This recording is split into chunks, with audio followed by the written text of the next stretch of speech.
Hey, everybody. Welcome to another episode of Ahead of the Curve. This week, I've got a special guest, Nick Rivero from Meptic. And Nick, welcome to the show, man. Hey, thanks for having me.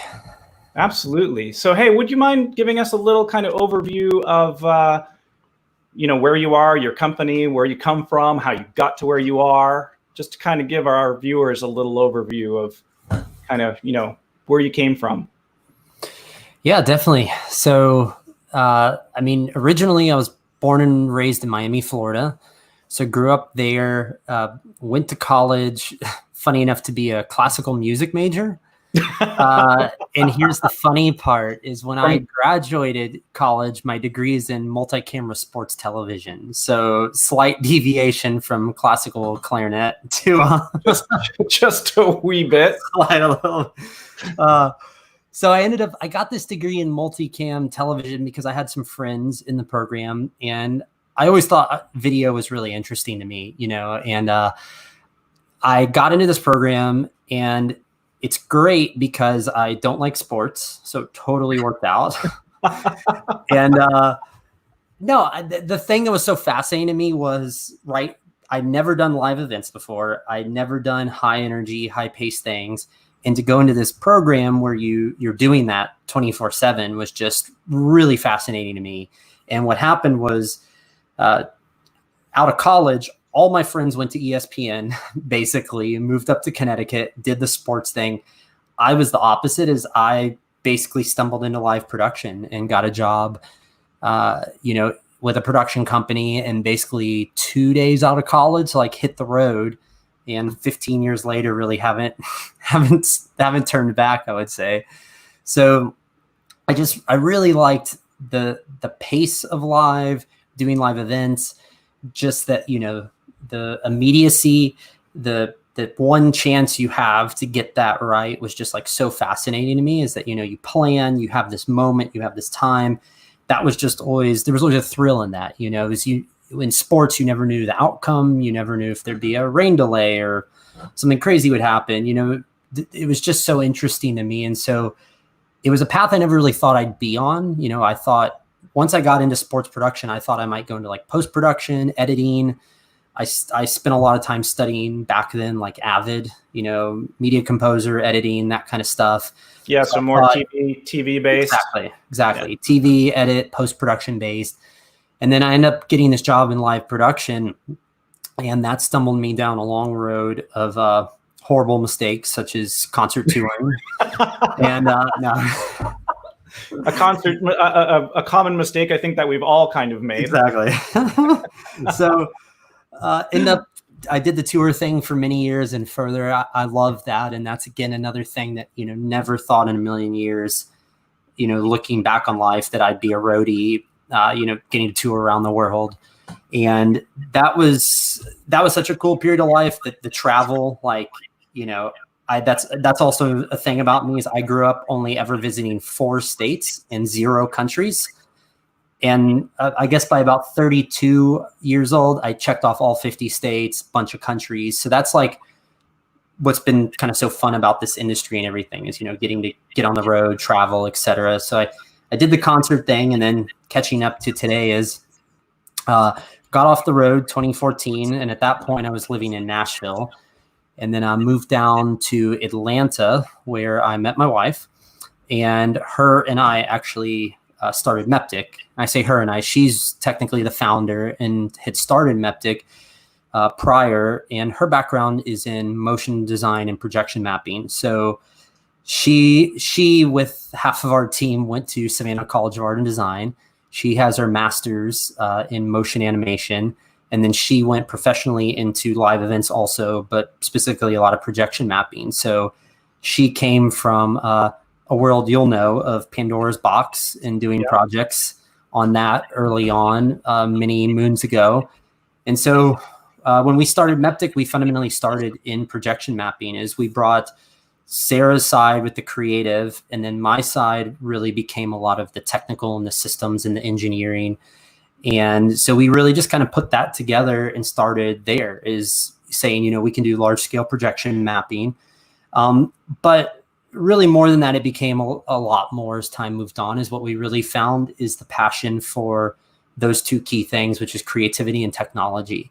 That's really the two bents each of us have of our focus on the company. And, Sarah's always looking for how can we creatively apply this and what can we do with these ideas and these technologies and how do we hone it? And my side is really like, what's next, what's going on, what's out there, and those kind of things. And so here we are many years later and have a team here based in Atlanta. And yeah. So how many people do you have working for you now, just out of curiosity? That's a good question. 8. Wow, that's a pretty good size. And yeah. how long have you guys been around?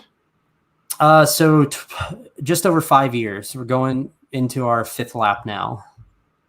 5th lap now? Yeah. Fifth year? 5th year. This is the start of our 5th year. So going into year 6.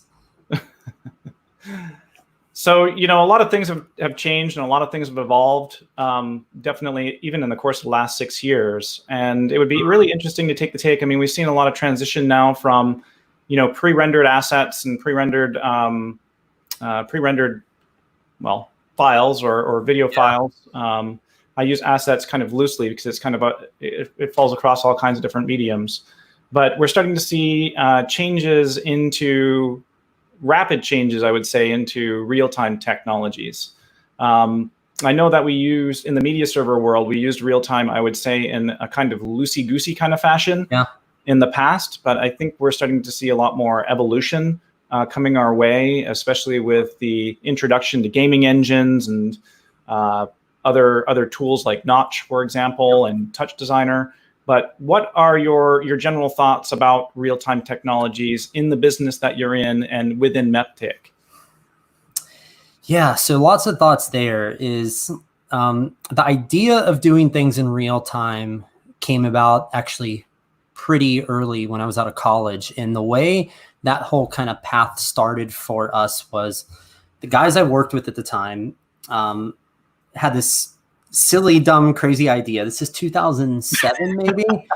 And the idea, like, this is literally the idea that kind of started the thought of real time anything for me. Was the LD on this tour we're on wanted to use at the time the game Guitar Hero, the controller, and he wanted to control a Hog IPC. That we had these 2 Hog IPCs on tour, and he was like, there has to be a way I can control this console with this game controller. And so the two of us sitting there, afternoons on tour and all this stuff was like, okay, there has to be this idea that you can like connect these things together. You can do this thing, whatever. And that stumbled us into this world of a program called Quartz Composer that I'm sure, yes, you're very familiar. And probably a lot of people have. Yeah, I'm definitely I've been familiar with it. I would be actually really interested to see if any of the viewers are familiar with it. So if you guys are watching, post away in the comments. That'd be great to hear.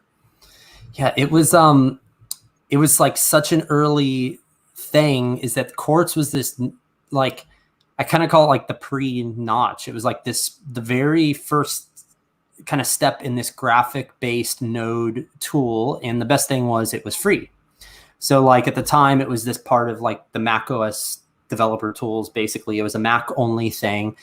And it was just this silly little like app. And we used to just like build, a ton of stuff. And that was the first thing we did. It was we used it not in a graphical sense, but we used it to convert this, game controller to MIDI to trigger this console. And we ended up doing it. And that started us on this silly road of like, okay, so what else can we do with this? And that kind of started moving forward. And so we did some early concert tours I did in like 2009, 10. We would actually build these hacky things that were like, we give members of the band Nintendo Wiimotes, controllers and things. Yeah. We'd connect those in, and then we'd like overlay particle systems onto iMag. It wasn't anything of the level we're doing now, but it was always this like super hacky thing that like you hoped every night would still work. Like, some of these things were it was like super hacky. It was super interesting. And so that was like the first big forays. We would do these things on like tours. We would do these things randomly. And then we kind of started realizing that you could do things professionally with it. And one of the bigger projects we did is we did a big conference here in Atlanta where we made this huge like social media visualizer in like, I think 2010 or 2011, all in Quartz Composer. And it was kind of like, okay, like we're actually doing, it used to be just silly things and we started doing projects in it. So we kind of had this like, we knew that these things existed, but at the time it was all really kind of piecemeal. It was like you had this tool here, you had that tool. And especially as you probably know, like a lot of the VJ community was really big on this kind of like the open source, what tools, how you could hack the tools together. And so that was like a lot of where we were like kind of looking for this stuff is, trying to find solutions and ideas and all of that stuff. And so all that to say is when we started Meptic, like, I knew all of this stuff was possible, but it was kind of like a matter now of like that next level. It's like, how do you actually do things with these tools instead of just, doing random stuff, I guess. But like, yeah, so we knew that real time was possible. What I don't think we knew at the time was that real time would be like the defining thing that we do. I mean, it's really every project this year alone, and probably in the last 8 to 10 months, we haven't done anything in a rendered workflow at this point anymore. Every single project we do, from experiential to stage visuals to corporate, has been entirely real time. And so I don't think 10 years ago I would have ever imagined, you're doing entire shows where all the visuals are completely real time. All of the lobby experiences are completely real time. That never crossed my mind back then.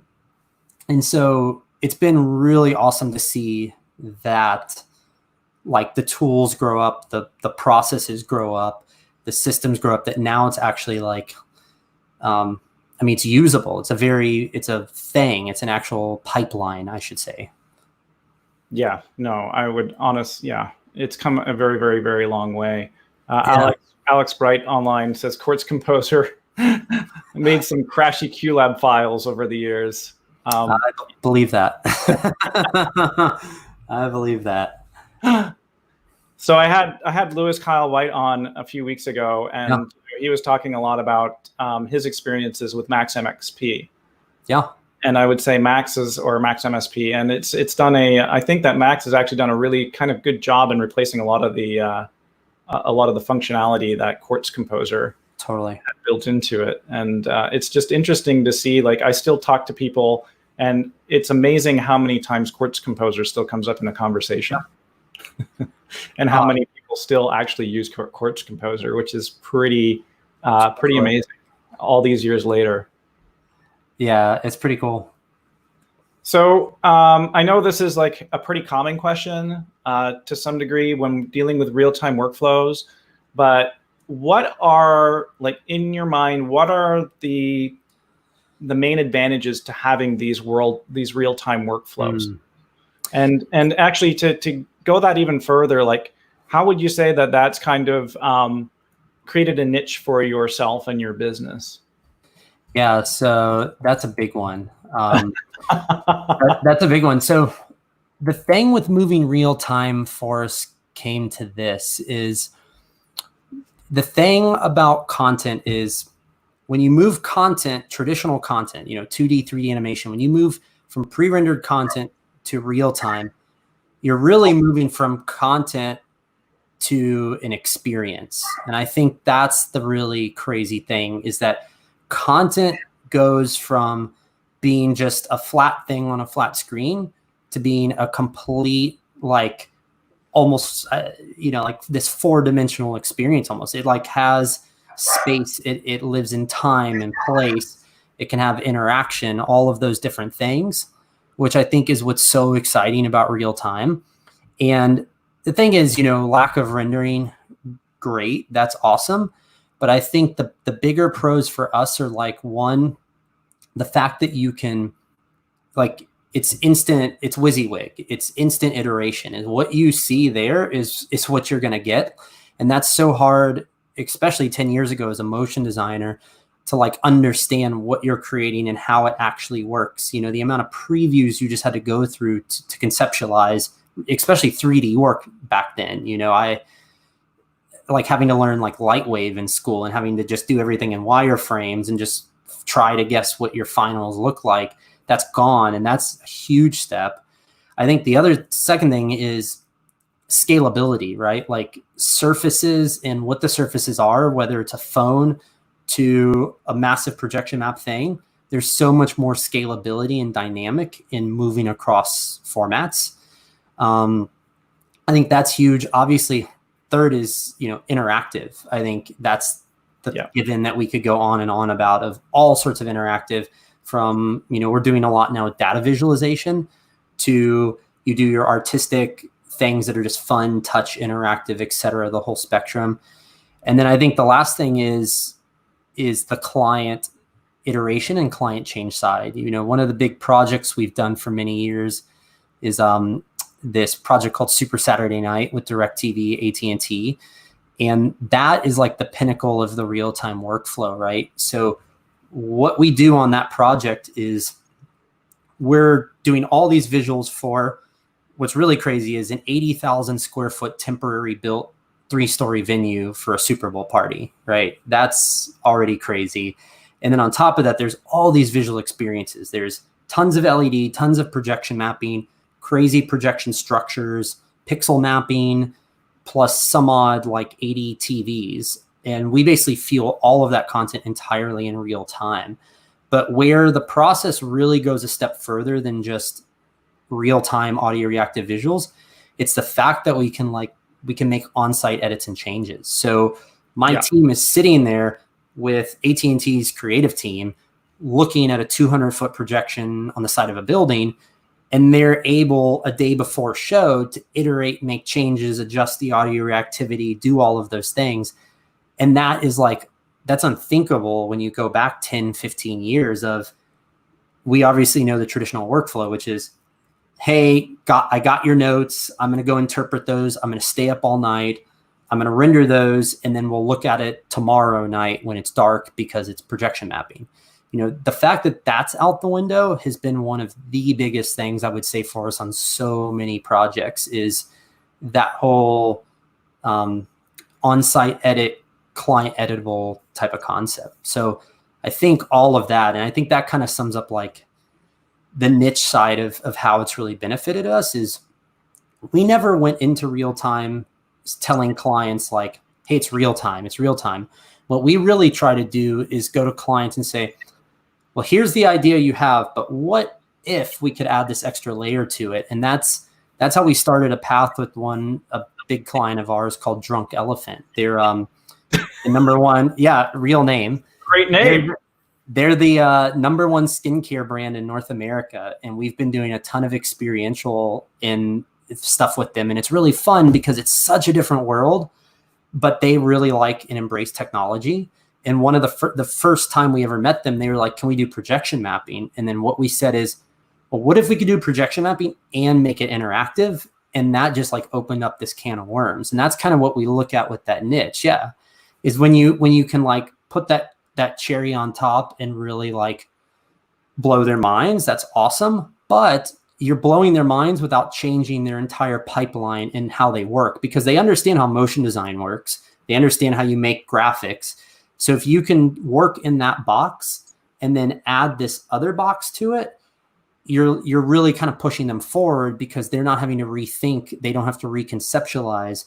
You're building off of what they already know. And I think that's been like one of the most successful things for us, is working in that mindset versus just being like, throw out everything you already know and check out this, because that works every time. Yeah, definitely. Yeah, it's quite I mean, it would be interesting to also hear from the audience about how real-time technologies have affected your lives, and, you know, what you guys are working in now, and to see if you guys also agree to some of the things that we're talking about. I mean, I can't really see how you wouldn't, but, you know, to each of their own. You were talking earlier about I found this interesting about the concepts between motion design and real-time technologists and real-time technologies and how they are differentiated. Yeah. Could you actually elaborate on that a little bit? Because I think that's a really interesting topic to speak about the audience that we have here.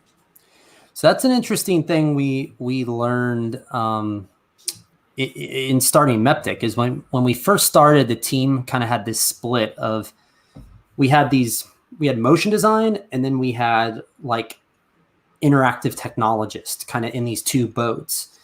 And what's really fascinating is what we realized is like all the tools that are allowing you to do real time, you know, the things we talked about, like your Max MSP, Quartz in the Day, your Touch Designer, Notch, Unreal, Unity, the whole spectrum of these real-time tools actually kind of sit in the middle. Is they're actually like partially creative, but partially technical, which is really fascinating. Is like, it takes a very different hybrid. It's, you know, you don't just have like, you know, Cinema 4D or After Effects, you have very creative people.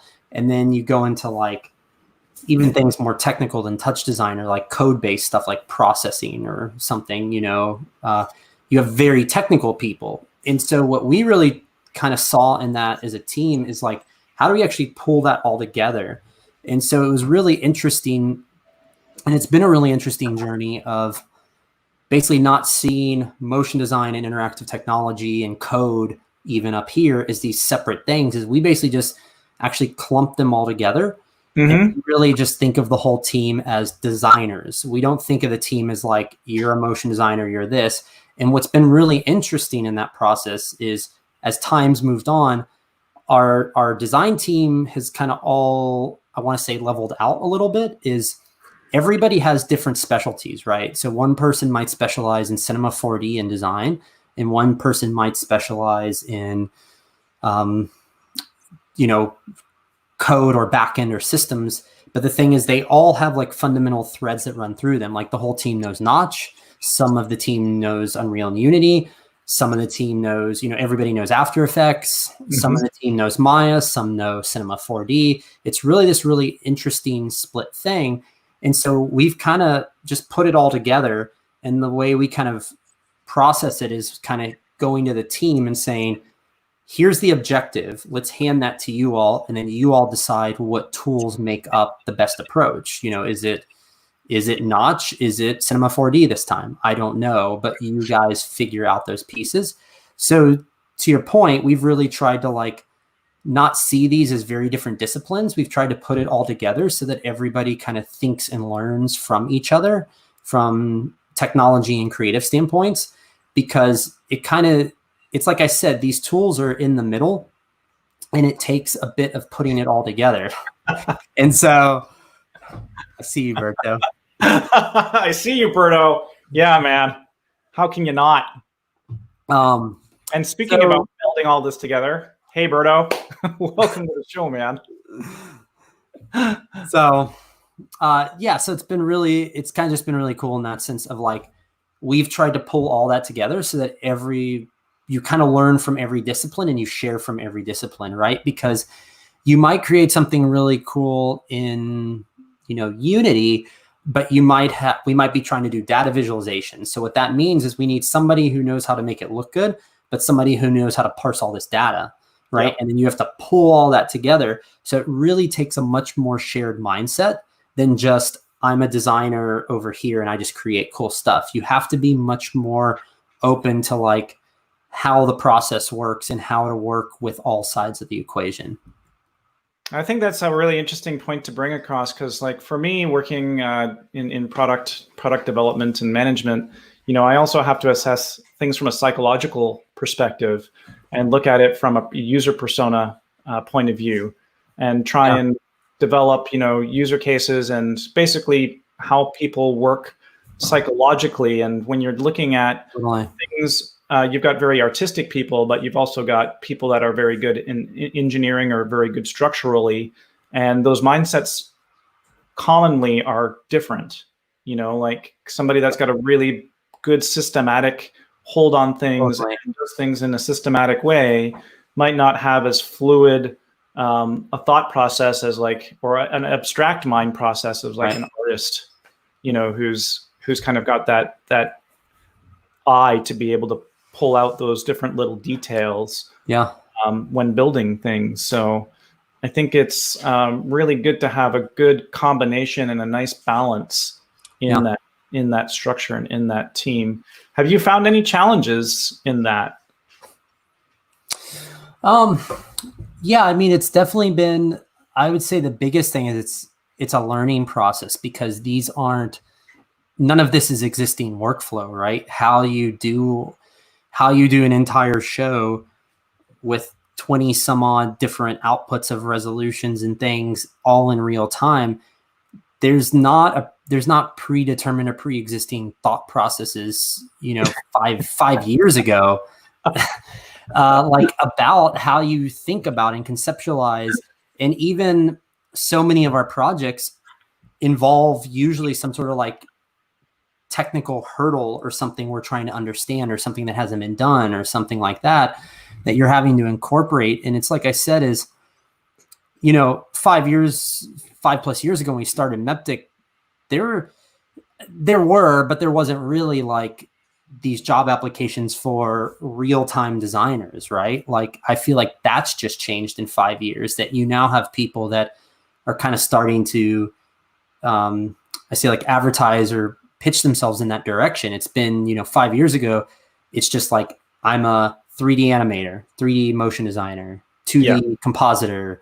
It was like very structured things that had a very existing pipeline. There's people who'd been in 5 years ago, there were still people who'd been in After Effects for almost 20 years at that point and stuff like that. So it's like, that I think has been one of the biggest things, is like, it's kind of like it's choose your own adventure, I guess, a bit is right now. It's like when you look at the big picture, we're still at, like, in my opinion, we're still at like the starting line. I would say we're there too. I think we just kind of started to scratch the surface. And I love that actually Berto's watching, because, he was my first guest on my very first episode, which was incredible to have him. And I was very lucky to have him as a guest. But, there was a lot of stuff that we spoke about there during that episode where, he's been exploring a lot of gaming engine capabilities and been doing a lot of work in Unreal. But, up until a couple of years ago, I mean, even if it has been a couple of years, I guess it has been now, a lot of us, we were aware of Unreal and Unity, but we weren't really digging into it. And now, just in that short period of time, it's all over the place. It's completely like flooded the entire industry. And now everybody who is in real time is kind of diving into those tools and those engines. The same thing with Notch. I mean, just seeing how far Notch has come over the last few years, it's just been leaps and bounds, from where they are. So talking about tools, which ones are your kind of go-tos? I mean, you mentioned Notch, but have you guys been also working more heavily into Unreal and Unity, maybe even dabbling around coding some stuff of your own in any ways, or? Yeah. So yes to all of the above. So with Notch and that kind of side of things, is I heard about Notch early on, before it was Notch, from guys I used to tour with, that were in back then in like 20, what was that? Maybe like 12, 13 or something. I'm fuzzy on dates, like around there, that I was working with these guys that kind of told me about it. So I knew when we started Meptic, like, hey, this thing's out there. And the wild animal. Exactly. Nobody really truly knows exactly what it is. And so we jumped into Notch pretty much from day one as a studio, doing projects in Notch. And what I'll say to Notch, which has been pretty incredible, is like, I feel like, I think of it sometimes like that Quartz Composer, in terms of like how you can just jump in, put these nodes together, create some awesome stuff. But what Notch did that was really amazing, and this is kind of my opinion, is like, I think they really helped standardize real time in live event scenarios, which, like I said, you heard me say earlier, is like early on, it was so hacky, like how we had to like, I did tours where we had extra Mac Pro cheese graters running with, you know, black magic cards just to run like a single gimmick. You know, you had like this whole thing set up and you would do it and you would just cross your fingers every night and hope that that one box would like just make it through that one song or something. Like that was totally a thing back then. Oh, and I think that's, you remember the days of catalysts and catalysts. And Quartz Composer and all kinds of different stuff, feeding one thing, feeding another, and RTRs and like a lot of analog stuff mixing with digital, and you just really hoped to God it was going to work. That you're reminding me of a whole separate story, which is I did a whole tour where we actually used a Catalyst machine as the entire video switcher, and we like took 7 SDI sources in, which nearly killed the machine back then. Yeah, and like we built an entire Tally interface with Arduinos. This is 2010, 11. And like we did this whole tour with Catalyst and this whole thing. But again, it was like still very like I said, we hacked Arduino parts together and did all this stuff. And so to answer the question is like, yeah, Notch has been a huge one. And Notch is what really started the path for us to move all of our motion design work over. So that's where we started, is moving everything. And when I say everything, like I said, it's, you know, 90 to 100% of our work has been a ton in Notch. And then obviously nowadays, like everybody else, it's been so much in Unreal, Unity for so many things. And the kind of spectrum of use of how I look at it in the different sides is basically, you know, on one side you have, say, like After Effects and Cinema 4D. And what those are really great for, you know, despite being pre-rendered, is you can get into those programs and just iterate an idea so quickly. Like, you know, you can go into Cinema and build this amazing design from absolutely nothing. No pre-existing assets, no pre-existing models, anything. You can just build this design, crank it out. You start with a square, or even better, you start with a teapot and you go from there. Right. And then on the other end of the spectrum, you know, how we've looked at it is you have like Unity and Unreal, and you do have creation tools, but the way we look at the workflow and pipeline is like when you go into an Unreal to a game engine, you have to have a bit more of a plan. You know, it's not, like I said, compared to Cinema, it's not a tool that you go in and just say, let me take all these cubes and then iterate out a design and a world in this ideation process. So you don't Minecraft it.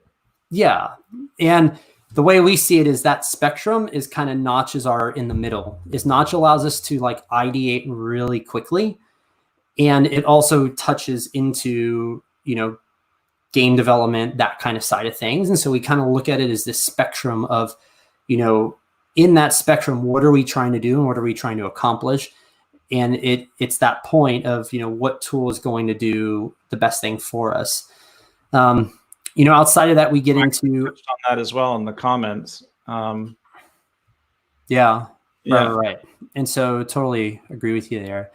And that's what we say all the time is like, that's why I said we kind of really let the team kind of decide on direction, tools, etc.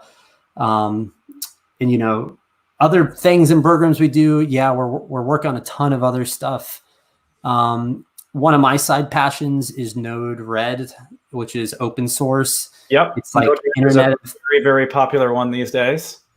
I keep a Node-RED server running in my closet of my house that does all sorts of silly things, but I love it.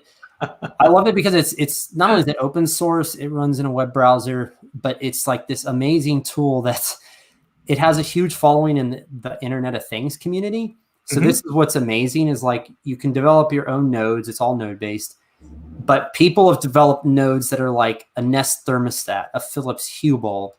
And then you can literally take over here like OSC, ArtNet, and have that trigger your Nest thermostat. Like that's completely useful to me in some way, but like, you know, but it's been really fun because I've built like media server control dashboards and data visualization boards. It's kind of like a fun hobby to me, but it's really great because it's so low power. Like it's running on a Raspberry Pi Model 2 in my closet for like a year and a half now, and you can do all sorts of just fun stuff with that. So we do quite a bit with Node-RED because it's really good at parsing like database stuff.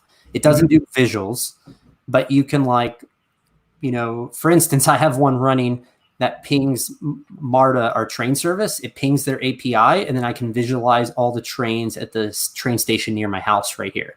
So I can see like when trains are coming and stuff. But the cool thing is you can then take that data and pipe that into a Notch, Unreal, Unity, whatever you want, and do visualizations with it, which is really fun.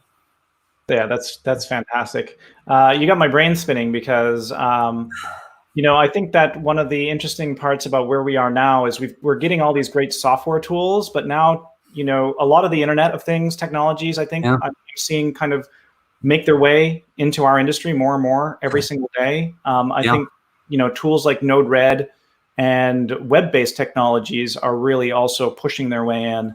What are your thoughts on kind of some of the stuff coming down the pipes, especially on the web-based side and web-based tools? Are you guys looking at working with anything along those lines? Are you guys working, with any cloud-based apps or things like that have benefited you? Yeah. So I think the first thought to that is everything's just blurring together, right? So like these very distinct disciplines are now all just like melding. And to your point, like, DIY, the DIY movement, that kind of IoT technology is completely applicable to our world these days of, what I just said, a Raspberry Pi that people use them on shows and to do things, and Arduinos and all that technology is like, totally blurring together. In terms of where it's all going, I think it's a few things. I think one, everything is going cloud-based. I've been saying that for quite some time, is like all of this technology we use is going to be all about, cloud networking, IP, IT stuff. And when people used to ask me 5 years ago, what's the future? If I want to be in video and video technology, what do I need to know in the future? And my response is always two things: code and networking. Like those are literally the two biggest skills. And I think it's super true is like with code, the thing is you can create the tools, right? That's the key thing is when you actually write the lines, you have control to build the things that you need. Otherwise, you're always having to work within the constraints, and those constraints aren't bad. Those constraints have gone us very, very far, but you still have this possibility of like, if you can jump in there and write just a few lines of code, you can really extend your reach of what's possible so much. I think just in that sense, but then like everything is networking, and this is like in the media server, playback systems world. Now everything is going to IP-based video. And now with the current state of where things are at, everybody's working remotely, which is even further just expediting that process of everything being in the cloud and everything being based around networking. Is, I've been a huge fan for a long time of like the NDI protocol, using open source video over IP. No, NDI is awesome. Yeah, I've been using it for years now in all sorts of different scenarios and cases and things, because it's like, this is brilliant. Is, now everything's based around a cat cable. It's, et cetera, et cetera, et cetera. So I think those are the main things. Is further expediting of cloud workflows is only going to be exasperated now. Like it's just going to move forward at a more rapid pace, because this time has shown us like how much we benefit from that. So I think furthering my thought process is like, it's only a matter of time before our media servers, our render engines are literally entirely in the cloud, streaming down to 100 feet of LED wall. That's not going to become a crazy possibility when, many of us have probably worked on shows where like you have massive fiber, backbones or infrastructure, you have tons of bandwidth, dark fiber to get content into an arena. I mean, when you really look at it, like the satellite trucks, they've been around for a long time, and there's been tons of bandwidth in those. Right, exactly. I think that's the thing is, not only is the technology getting better, the other thing is like the desegregation of the industry is like, how the cost and barrier to entry is, getting better. The tools are getting more affordable. So much lower now. I mean, which is huge. Yeah.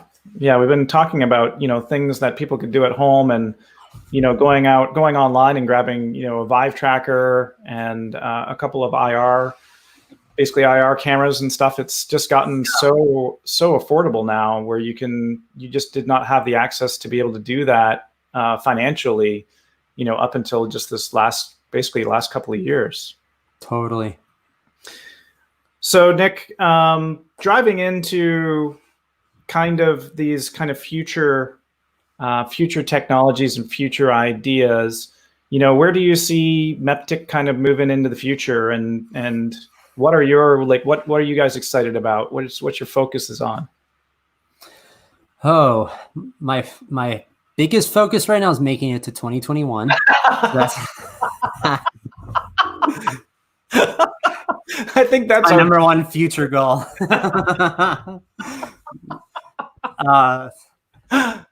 No, I kid.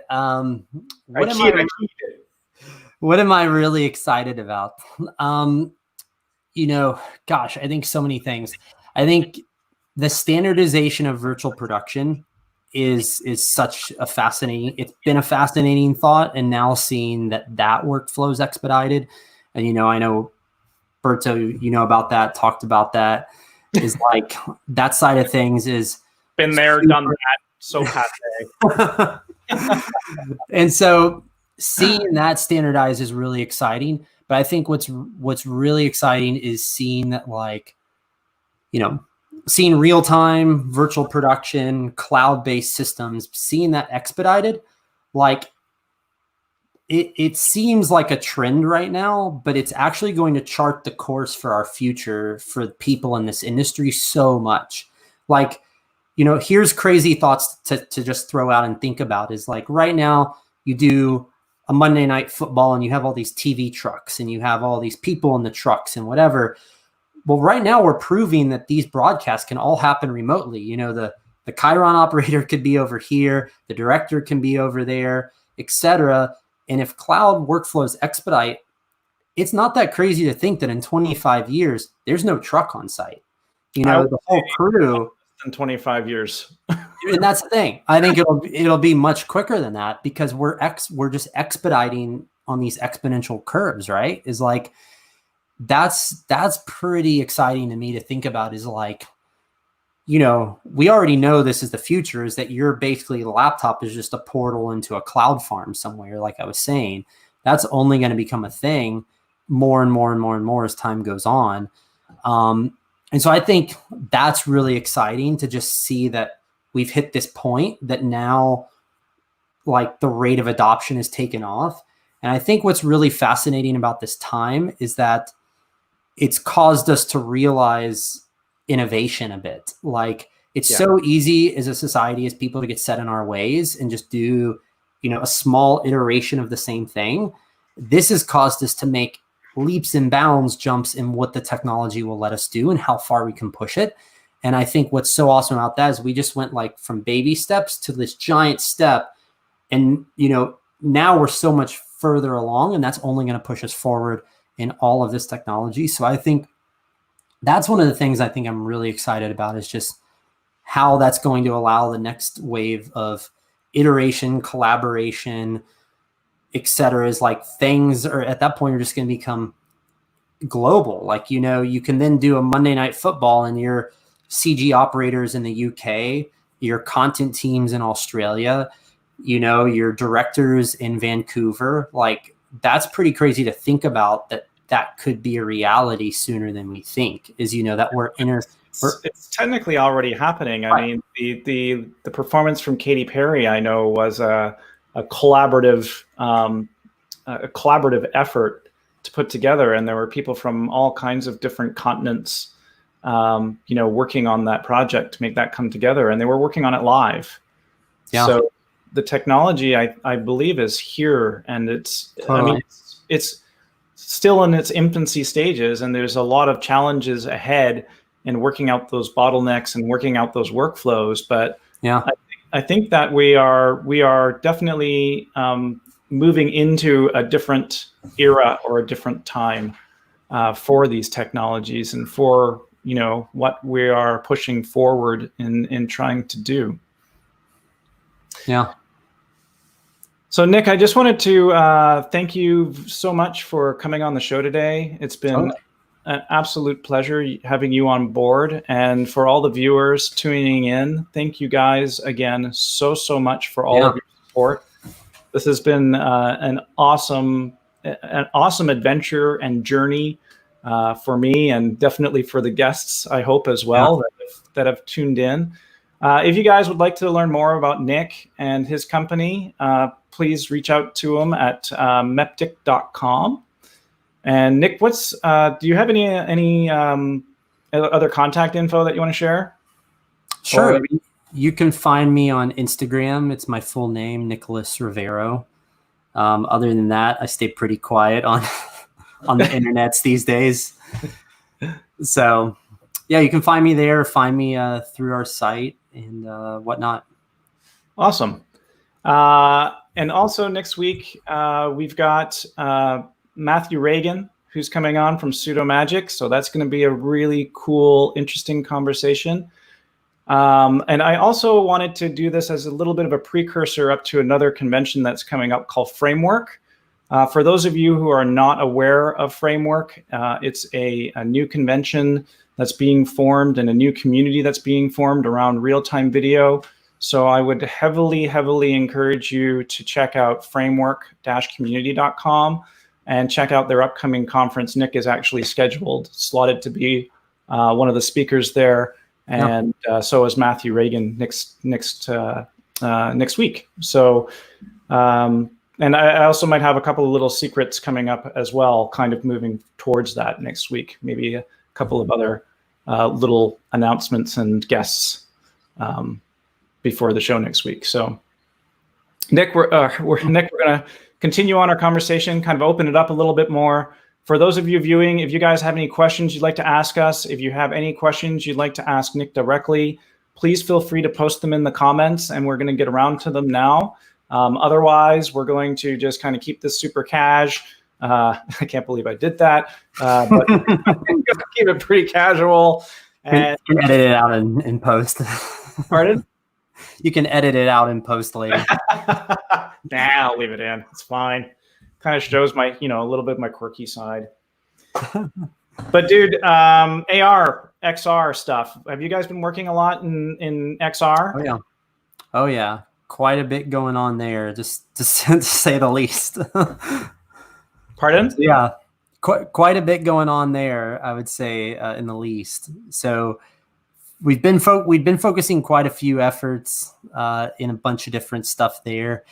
And with the technology, I'll say this is like the big question we're asking right now is as a studio, whenever we look at technology like AR, XR, MR, etc., we kind of look at like, okay, what's the face value stuff that you can do with this? Then the immediate next question we have is, okay, what else? We always ask this what else question around, okay, what can we apply this to? And so, we've been doing quite a bit in that space, and we actually have a fun project coming up I can't mention yet in 2 weeks.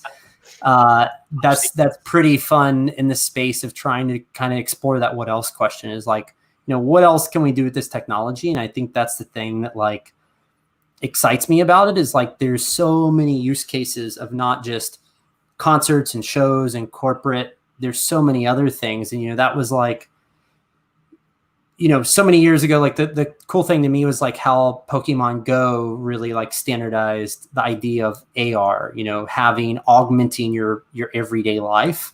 And I think that's the thing with all this technology that's so fascinating is it's one of those things where I think we're just like at the tip of the iceberg for what's to come in like the grand scheme of all of this tech is, it's going to be so different in, again, 10 years where this tech seems very new and crazy now, but it's going to be like 25 years from now, when my daughter's grown, it's going to be like, oh man, normal. Can't imagine what it's going to be like in 25 years. Like it's I'm excited to see what it's going to be like in 25 years and terrified at the same time. Yeah. So, yeah. What about AR? Have you guys been have you guys been experimenting or playing with any applications or anything in an AR space? Yeah, we've been doing a bit for us in the experiential space. So, being able to do trade show booths and pop-up stores and smaller events and different things like that, where we've been like trying to find interesting use cases and different things. The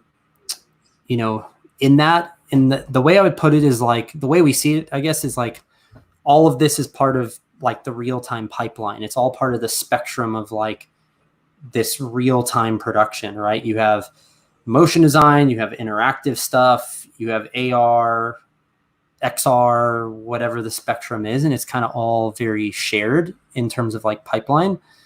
So yeah, we're working in all of it, playing with all of it. It was a bummer because we had some fun projects on the map, of course, that got derailed. We were literally like, I can't really say, but we were literally 7 days out from like this awesome like XR AR project, and then of course everything got canceled, which was a bummer.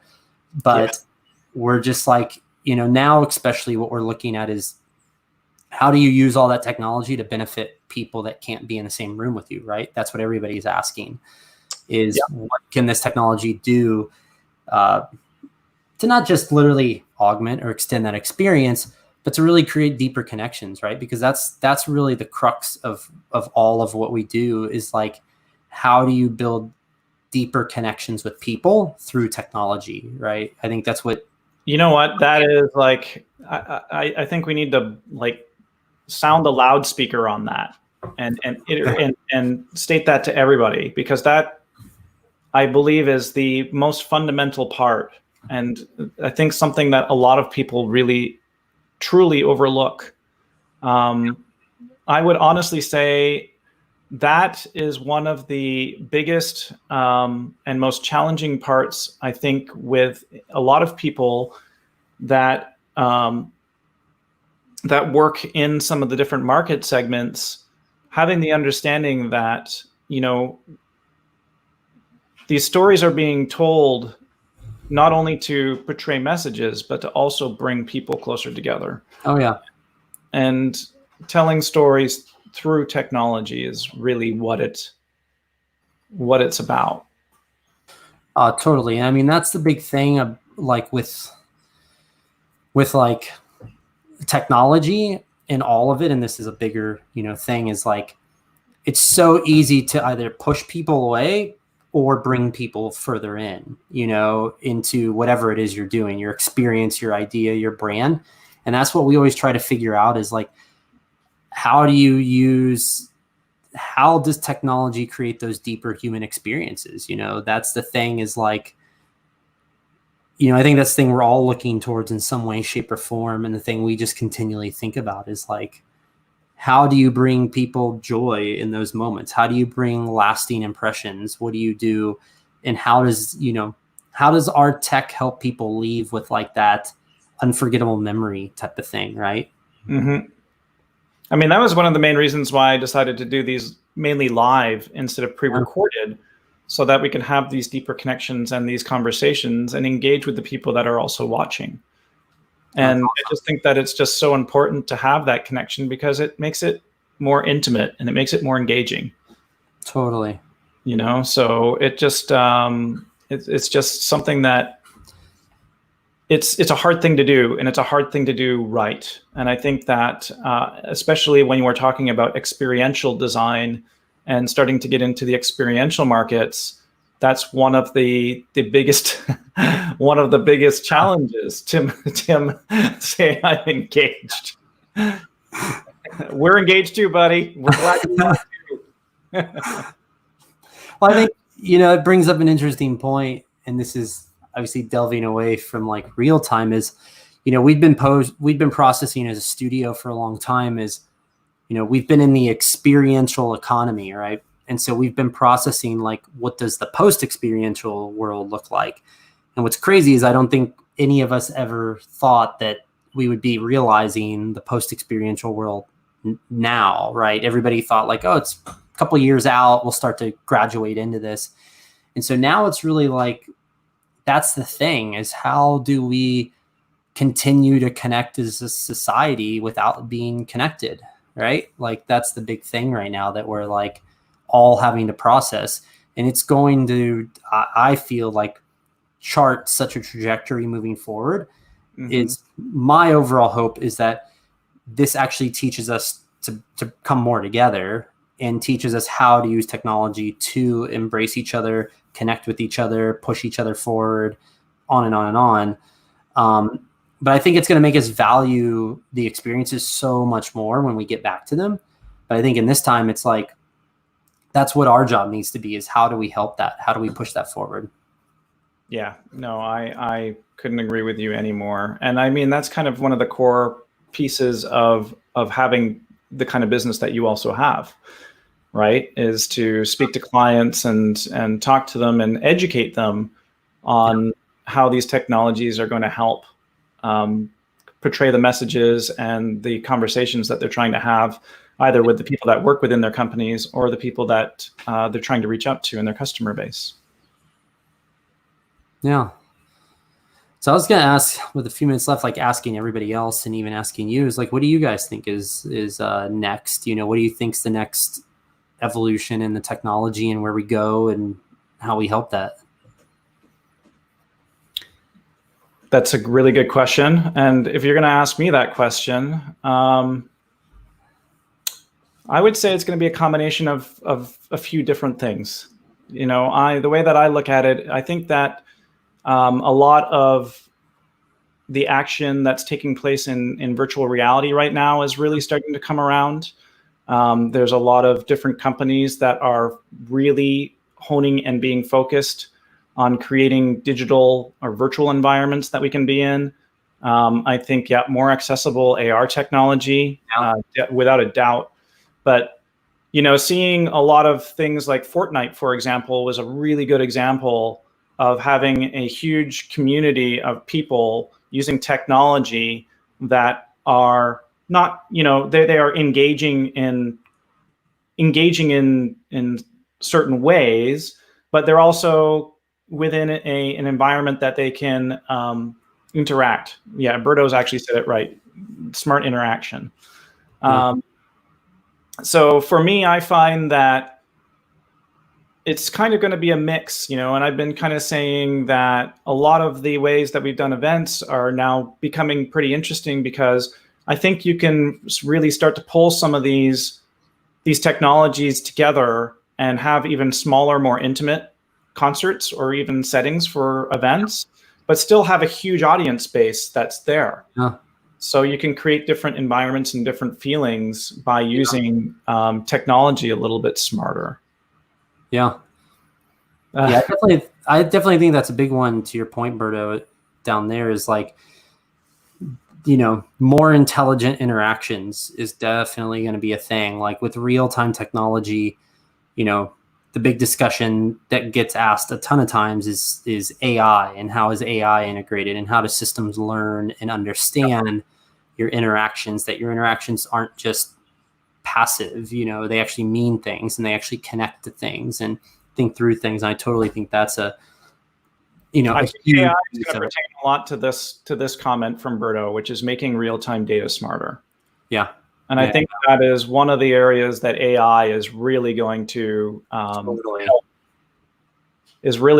be able to help kind of take care of that data. Yeah, no, I totally agree with that. That I think it's really such a big piece of, like, you know, where we go. And I think what we're going to see is that AI, and not only that, but automation. Like, you know, we as a studio have so many internal processes that are based around automation. So it's like just the idea that really simple things like, you know, for instance, it's like all my calendar meetings and everything get published into a custom Slack channel. Like, it can be that simple, but it makes my life that much more connected. I think we're only going to see hyper extensions of that in our shows and in the technology we use on our shows. You know, having real-time tools that start to think ahead for us, that kind of think of the outcomes or think of the scenarios, things that can automate. You know, think about the day when, like, a few years from now, an entire set of servers for a show is just sets itself up. You know, it's not that crazy. It's really not. It's really, really not, especially with these days and the parameters and the things that you can do. You know, you see a lot of people that are scripting things now and using scripting engines and things to be able to automate those processes. But yeah, I can definitely see a world where in the near future where AI will be able to basically, you'll be able to put in a few different parameters and say, hey, I kind of want to do this. And it goes, okay, cool, no problem. Exactly. You know, walk you through a little prompt and give you some questions, yes or no. Yeah, this would be good. This is good. Nope, don't want that. Don't want that. Don't want that. And boom, done. Right? Exactly. Yeah, super cool.